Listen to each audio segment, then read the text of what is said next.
Hello, fellow bibliophiles, and welcome back to Blatantly Bookish. You may or may not have noticed that I have not done any wrap-ups in the year of 2019 so far.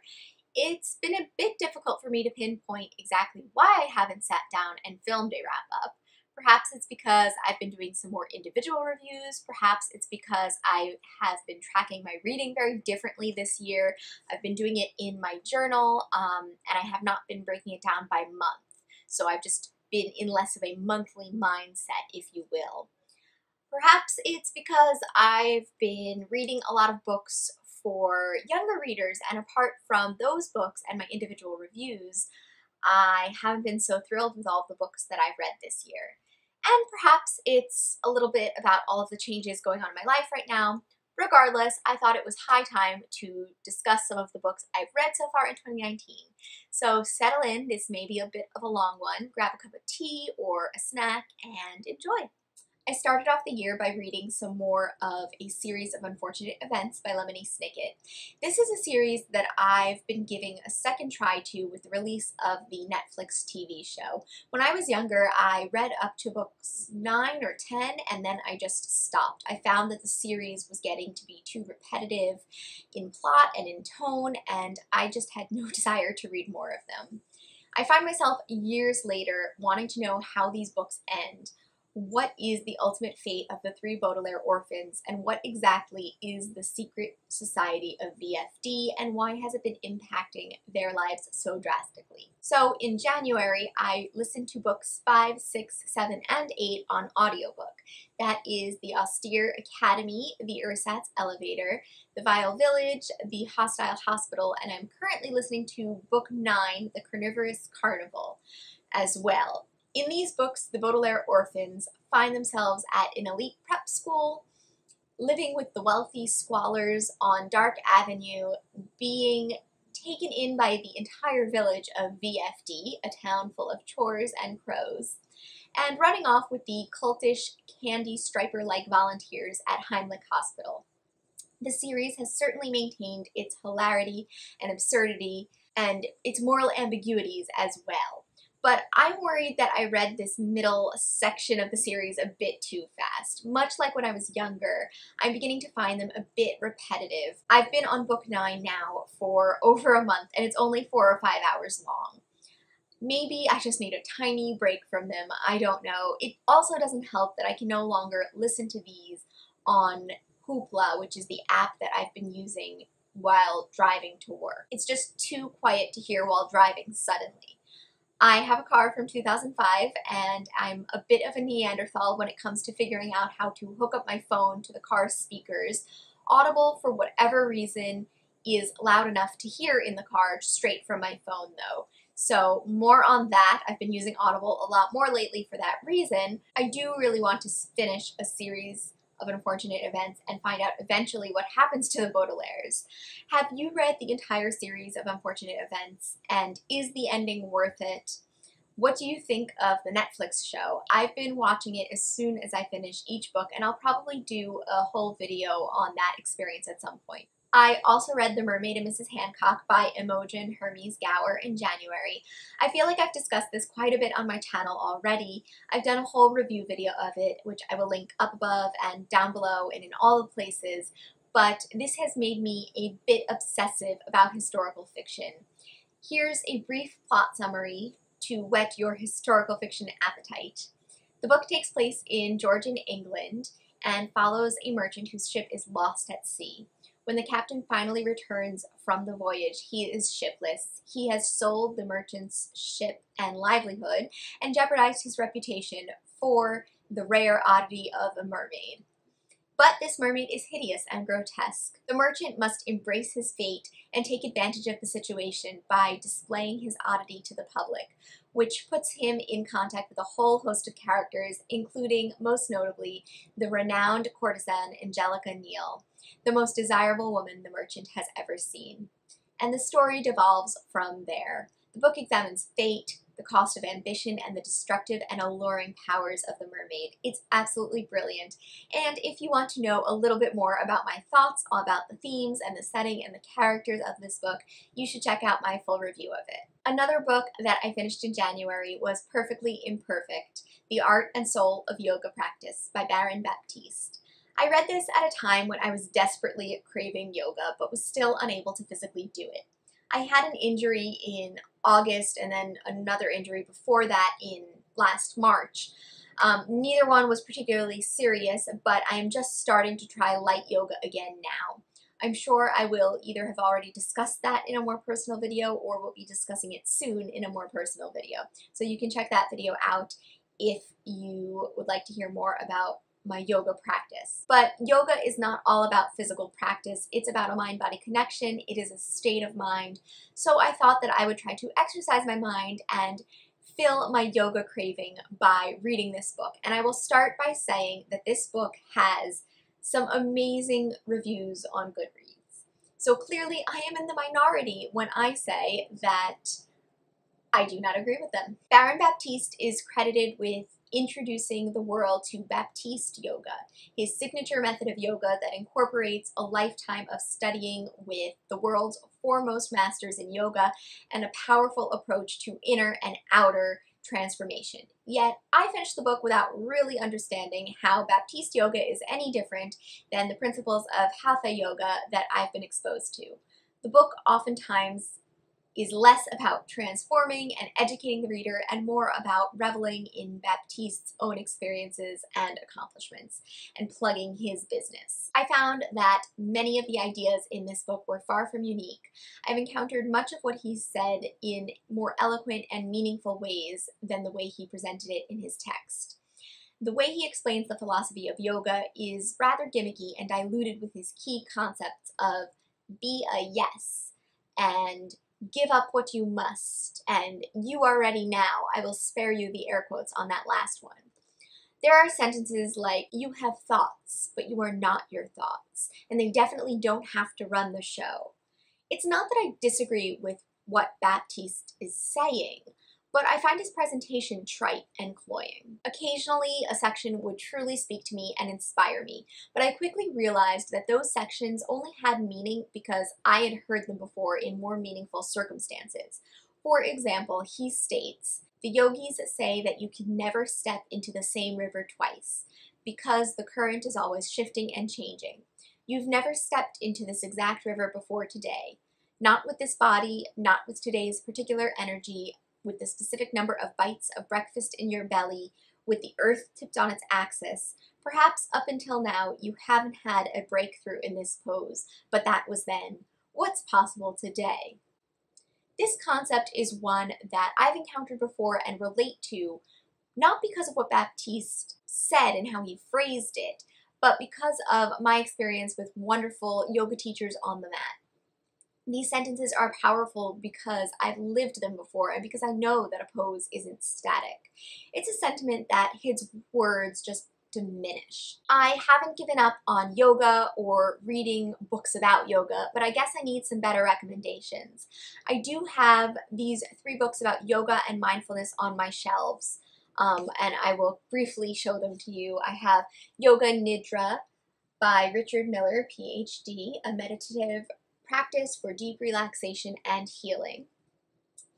Then I have Wherever You Go, There You Are by Jon Kabat-Zinn.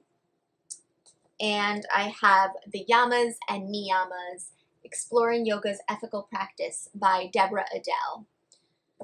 So have you ever heard of these 3 books? If you have, what did you think of them? And are there other books about yoga and mindfulness or Buddhist philosophy even that you would recommend for me? After reading this book, I feel like I just need some encouragement. Moving right along, in February, I finished Blackberry and Wild Rose by Sonia Velton. This was another fantastic historical fiction book that I've done a whole review on. It takes place in 1768, Spitalfields, London, and is about the devout wife of a Huguenot master silk weaver and how she rescues a prostitute from a local brothel. It follows their relationship and compares and contrasts the women in interesting ways. Not to mention there's the whole aspect of silk weaving and the silk trade that is explored in depth. If any of this interests you, I highly recommend that you hear more of my thoughts in the review video that I have already made. I don't want to repeat myself in this video too much, but it was an excellent historical fiction book on par with Sarah Waters's work. In February, I also began listening to the Harry Potter series on audiobook on Audible on my commute to work. I like Harry Potter and I've read all of the books before, but I'm not one of those booktubers who is obsessed with the series and frequently rereads them. I first started reading the series when I was 8 or 9, and I caught up with however many were published at that time, and then I started reading the series right when they were first released. The only book in the series that I've ever reread up until now was just the first one in high school for a literature of childhood class, where we analyzed the mass appeal of J.K. Rowling's creation. I was worried that I wouldn't like the books as much anymore, but listening to them has been a magical experience, pun intended. There is something so calming about getting lost in the intricacies of the wizarding world on the way to work. Drivers swerving between cars simply does not stress me out as much when I'm hearing all about the shops in Diagon Alley. Jim Dale is an excellent narrator, bringing life to the multitudes of characters in the book. And I'm in the middle of the third book, The Prisoner of Azkaban, at the moment, and hearing about the delights of Hogsmeade has probably been the highlight of the books so far. The vividness of description in the warmth of butterbeer and the staggering images of confections and honeydukes makes my mouth water on the way to work. I really do recommend rereading Harry Potter if you haven't in years. I found that most of what I remember from the books is actually from the movies, and the movies, though entertaining in their own right, just don't convey the story in the same way that the books do. In February, I also read the highly anticipated Once Upon a River by Diane Setterfield. The 13th Tale by Diane Setterfield is perhaps my favorite contemporary book of all time, so I was beyond eager to pick up her new book, Once Upon a River. It did not live up to the 13th Tale for me, but it's still a phenomenal piece of writing. If I compared everything that I ever read to the 13th Tale, I would be pretty disappointed. Once Upon a River does have many of the same elements I enjoyed so much in the 13th Tale. It has an emphasis on the importance of storytelling, perhaps even more so than the 13th Tale did. It deals with folklore and the past and definitely has some gothic elements as well. I think it also deals more with fairy tale elements than the 13th Tale does. To be clear on how much I really did enjoy this book, in the classic 5-star rating system, Once Upon a River would be a 5. And the 13th Tale would be a 6 because it just breaks the rating scale. Once Upon a River is about an ancient inn on the River Thames where regulars pride themselves on their passion for storytelling.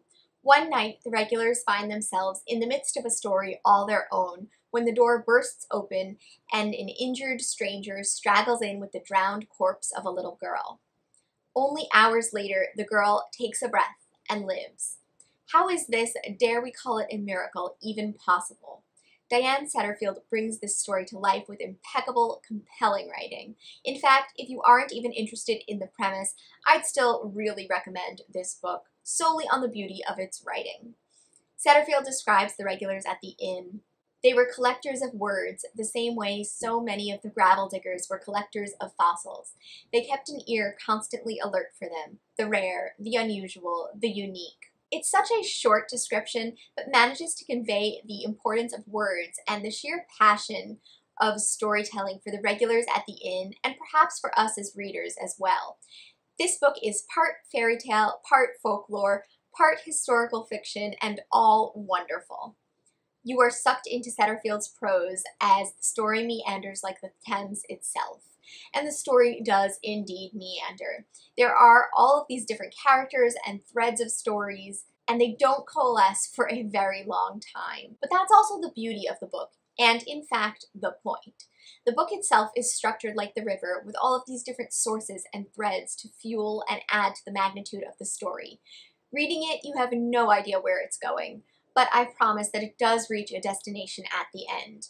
And rather than thinking about what will happen and how all the stories come together, there is a certain magic in simply allowing it to unfold and becoming wrapped in each individual story and Setterfield's glorious writing.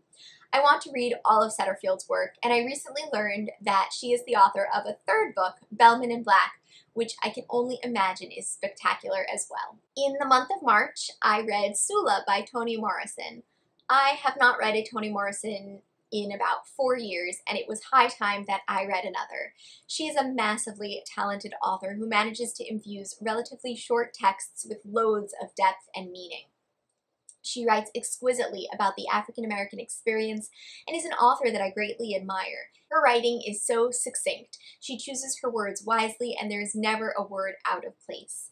That being said, Sula was not my favorite of her works so far. The other two books of hers that I've read, The Bluest Eye and Beloved, for whatever reason had much more of an impact on me, and are books that I still think about from time to time. Sula is about two friends, Nell and Sula, who grow up together in a small Ohio town. The book follows the different trajectories that their lives take as Nell stays in Medallion, Ohio to marry and raise a family, and Sula escapes from the small town and submerges herself in city life. Sula is a complex character that was very difficult to read about, almost in the way that the characters in Wuthering Heights are difficult to read about. I found her incredibly dislikable, yet at times I would root for her and struggle to assess why I even cared for her so much. It's a book that is definitely worth reading, especially if you like Toni Morrison, but if you're looking for a place to start with Toni Morrison, I would definitely recommend The Bluest Eye or Beloved over this one. I also read Divining Another Dream by Bernadette Davis in March. The premise of this book was fascinating. It's about a 9-year-old girl named Liza who can only remember the future but cannot recall the past. Her inability to remember makes learning in school as well as keeping friends very difficult. The book explores what happens when one day she realizes that she cannot see into the future past a certain point. She's very worried. Does this mean that she will die? Is it possible that this means she will gain the ability to remember the past? The book was conceptually interesting, but I think I would have enjoyed the book more if I was the target audience. I found it a bit confusing as well because not only was it written from a 9-year-old's perspective, but it was written from the perspective of a 9-year-old who has no memories, only predictions. So the timeline and the motivations for certain events that occurred were a little confusing. I would absolutely love to hear what a true middle grade reader thinks of this book. Then in March, I started both Framley Parsonage by Anthony Trollope and Affinity by Sarah Waters. I am about 2/3 of the way through Framley Parsonage, and I absolutely adore it so far, but I am worried that I left too much time between the books in the Barsetshire Chronicles series.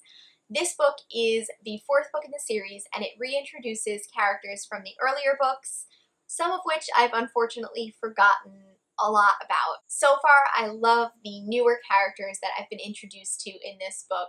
Lucy Robarts is such a lovely and upstanding Victorian heroine, and I also really like Mark Robarts and how he's a different sort of protagonist in the sense that he's a married man, and Victorian books don't usually center on married men as main characters for the most part.